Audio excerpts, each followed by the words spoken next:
Hola, buenos días a todos. Quiero contaros un poco un proceso que hemos llevado en los últimos años y en este momento dónde estamos y cuáles serían un poco hacia dónde nos dirigimos, ¿no? El tema es la diversidad de apoyos en centros de actividades de día.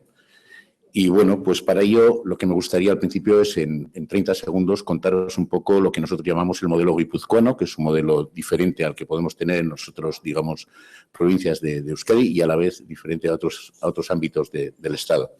En ese sentido, comentaros que en Guipúzcoa el que orienta lo que es la atención a las personas es la Administración, en este caso servicios sociales. Por lo tanto, nosotros lo que hacemos es damos servicio a aquellas personas que la Administración determina que necesitan ese tipo de servicios. De tal manera de que en la pantalla vosotros veis, es un modelo llamado de escalera o de cascada, donde se recogen las diferentes opciones que hay para las personas con discapacidad y cómo en la margen izquierda se recogen las entidades que dan o prestan esa atención de apoyos a cada uno de los colectivos. De tal manera de que Gautena, la entidad en la cual yo trabajo, llevo a cabo mi actividad profesional, nos centramos fundamentalmente en la atención a personas con necesidades de apoyo extenso y generalizado, fundamentalmente personas con trastorno espectro autista y personas con discapacidad intelectual. Esto es importante porque esto nos orienta a un ámbito concreto y claro de nuestra actividad profesional. Cuando hablamos de lo que llamamos el servicio de atención de día, el servicio de adultos, hablamos en este momento de un grupo de 100 usuarios entre 20 y 60 años con un diagnóstico de TEA, con edades superiores a 20 años, de los cuales hay un grupo de 28 con edades superiores a 45 años, con un ratio de trabajo de 1,4 y en el entorno de Donostialdea. Donostialdea es San Sebastián y ocuparía una zona aproximadamente de unos 35 o 40 kilómetros, donde está aproximadamente el 70% de la población de Guipúzcoa.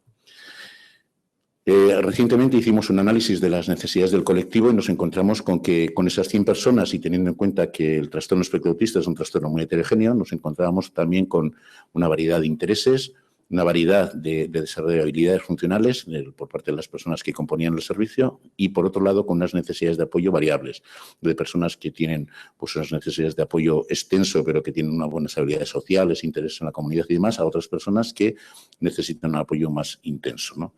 A partir de ahí, lo que llevamos a cabo fue un proceso de reflexionar sobre lo que estábamos haciendo y esto nos llevó a la idea de un cambio de mirada en el servicio de los apoyos, centrando en lo que en este momento considerábamos que es prioritario para este grupo de personas con estas necesidades. Por un lado, un marco más inclusivo, o sea, dejar de mirar los recursos de centros de día hacia adentro y tener una mirada más externa, más hacia la comunidad.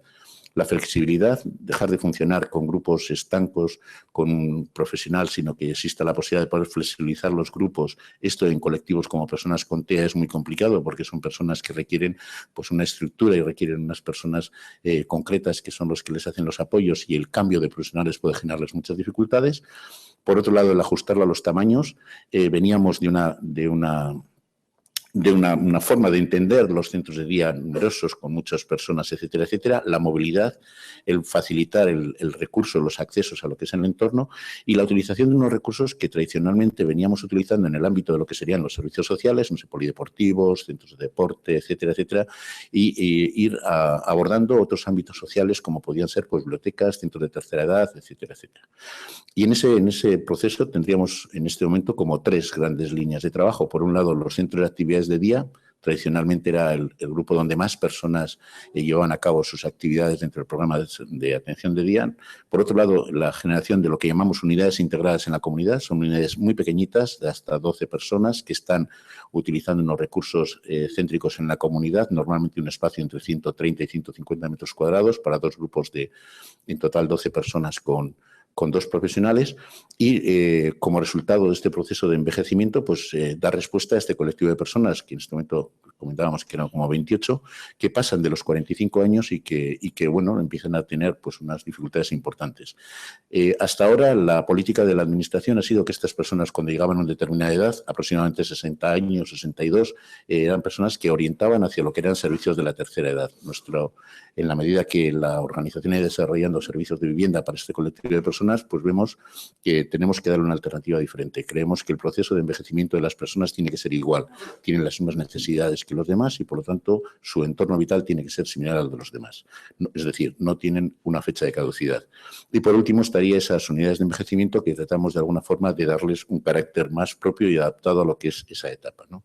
No voy a hablar de los centros de actividades de día, que se supone que todos conocemos, pero sí que quiero hablar de las unidades integradas en la comunidad, que están formados por grupos pequeños, con unos ratios ajustados, a veces es un grupo de 1,5, 1,6, pero siempre en las unidades tiene que haber 2 grupos o por lo menos 2 profesionales para dar consistencia. Si fuera un grupo solo, falta el profesional, de alguna forma limitaría la participación, la utilización de lo que es el calendario de actividades, con unos espacios reducidos o muy orientados a lo que es el uso de la comunidad. Normalmente son céntricos y alrededor se dispone de acceso a través de los propios medios o de servicios públicos a los recursos que puede ofrecer pues, ciudades que tengan pues, alrededor de 20, 30, 40.000 habitantes, que son ciudades muy fáciles de poderse desplazar y poder utilizar los recursos sin necesidad de unos recursos de transporte adicionales. Por otro lado, ubicadas en entornos naturales que tengan recursos y facilitando ese acceso a los recursos comunitarios. La diferencia de un centro de día y una unidad sería que en un centro de día pensamos hacia adentro, miramos hacia la realización de actividades dentro de lo que son los talleres del propio centro de día. En cambio, las unidades están pensados hacia afuera. Es un lugar para juntarse, para luego llevar a cabo la actividad en la comunidad y teniendo en cuenta este colectivo de personas con este grado de necesidades importantes. Con relación a la unidad de envejecimiento, pues son grupos pequeños con 2 profesionales, normalmente son 7 usuarios con 2 profesionales y esto nos permite adaptar el funcionamiento de lo que es el grupo a lo que pueden ser las características de la persona. Imaginaros que una persona en un día a la mañana no le apetece levantarse a la hora que habitualmente se tiene que levantar. El hecho de tener este grupo de envejecimiento con 2 personas hace que uno se quede con el resto del grupo y el otro puede ir a buscarle a casa, flexibilizar los apoyos para llevarlo al médico, etcétera, etcétera. También lo que vemos es que no tienen que estar separados de lo que es el resto de las personas. Por lo tanto, no hacemos guetos para personas solamente en ese proceso de envejecimiento, sino que las ubicamos en contextos donde también vienen otras personas y pueden compartir su vida de una forma pues, natural. Orientados y accesibles a la comunidad. Por otro lado, con muchos recursos naturales, empezamos a utilizar lo que serían los centros de tercera edad, los hogares para las personas mayores y demás, utilizando recursos comunitarios, flexibilizando esos apoyos porque entendemos que es un proceso a largo plazo, no se termina con 60 años y la vida a esas edades tiene también otras dificultades.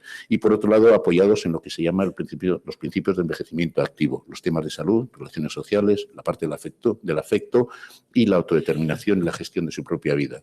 ¿Hacia dónde vamos? Bueno, pues básicamente vamos hacia la personalización. Yo creo que hablar de personalización con personas que tienen unas necesidades de apoyo extenso y generalizado es un reto para nosotros, pero también creemos que tenemos que abordarlo. Por otro lado, el apoyo orientado a personas, no tanto a los servicios, que eso supone un cambio de modelo de comprensión de lo que es la prestación de los apoyos de este colectivo de personas, a esa flexibilidad. Entendemos que ahí los ratios ayudan de manera importante y, por lo tanto, a la inclusión. Y no me queda más remedio que darles gracias y ajustarme el tiempo. Katy, no te debo ningún café. Hasta luego.